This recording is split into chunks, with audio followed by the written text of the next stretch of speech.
લક્ષ્ય ન્યૂઝ, એક નજર, એક લક્ષ્ય. થાનગઢમાં આસ્થાનો અનોખો સંગમ. ખોડિયાર માતાજીના મંદિરે મહાયજ્ઞ અને મહાપ્રસાદ. સુરેન્દ્રનગર જિલ્લાના થાનગઢના લાખામાચી રોડ પર આવેલું આઈ શ્રી ખોડિયાર માતાજીનું મંદિર શ્રદ્ધા અને ભક્તિનું અનોખું કેન્દ્ર છે. દર વર્ષની જેમ આ વર્ષે પણ ચૈત્રી આઠમના દિવસે એટલે કે 5 એપ્રિલ 2025ના રોજ અહીં ભવ્ય મહાયજ્ઞ અને મહાપ્રસાદનું આયોજન કરવામાં આવ્યું હતું. થાનગઢના આસ્થાવાન ભક્તોએ ઉદાર હાથે દાન આપ્યું, જેના પરિણામે લગભગ 6 થી 7 હજાર લોકોએ શાંતિ અને ભક્તિભાવથી મહાપ્રસાદીનો લાભ લીધો.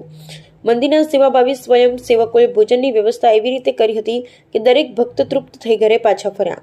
આ મંદિર માત્ર ધાર્મિક સ્થળ નથી, પરંતુ એક સેવા કેન્દ્ર પણ છે. અહીં દરરોજ 25 કિલો જેટલી ચણ પરિવારને ખવડાવવામાં આવે છે. કીડીઓ માટે કીડિયારું, રસ્તા પર ચાલતી ગાયો માટે પાણીના અવાડા ભરવામાં આવે છે. બટે માર્ગો અને યાત્રાળુ માટે રહેવા, જમવા અને ચા પાણીના પણ સુંદર વ્યવસ્થા કરવામાં આવે છે. આ વર્ષે દુઃખભંજની મેલડી માતાજી ગ્રુપ, મામા ગ્રુપ અને પ્રજાપતિ યુવાનોએ સાથે મળી આ કાર્યક્રમને સફળ બનાવવા માટે દિવસ રાત મહેનત કરી હતી. તેમની નિસ્વાર્થ સેવા અને સમર્પણને કારણે આ પ્રસંગ એક યાદગાર ઘટના બની ગયો. મંદિરના પૂજારી શ્રી દિલીપ બાપુ વ્યાસના માર્ગદર્શન હેઠળ મંદિરનો વિકાસ સતત થઈ રહ્યો છે.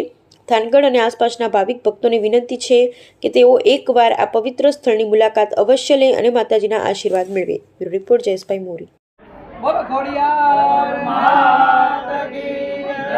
આ શ્રી ખોડિયાર મંદિર વાંકાનેર રોડ પર આસ્થાનું કેન્દ્ર ધરાવતું એટલે કે આ શ્રી ખોડિયાર માતાજીનું મંદિર આજ રોજ તારીખ 5/4/2025 ને આઠમના રોજ અહીં ખોડિયાર માતાજીના મંદિરે સુંદર મજાનું યજ્ઞ તથા મહાપ્રસાદનું આયોજન કરેલ છે. તદુપરાંત વિશેષ આ ખોડિયાર મંદિરે દરરોજ 25 કિલો જેટલી પારેઓને ઝાડ નાખવામાં આવે છે. અહીં રોડ ઉપર સુંદર મજાના અવેડા ભરવામાં આવે છે. તેથી વિશેષ અહીં દરરોજ કીડિયારું પૂરવામાં આવે છે. અહીંથી કોઈ પણ વટે માર્ગો નીકળે તો તેમને રહેવા જમવાની તમામ સુવિધા આ શ્રી ખોડિયાર મંદિર તરફથી આપવામાં આવે છે. તો થાનગઢના ભાવિ ભક્તોને વિનંતી છે કે અવશ્ય આ ખોડિયાર મંદિરની એકવાર મુલાકાત લેશો એવી આપ સૌને વિનંતી છે. બોલો ખોડિયાર મા.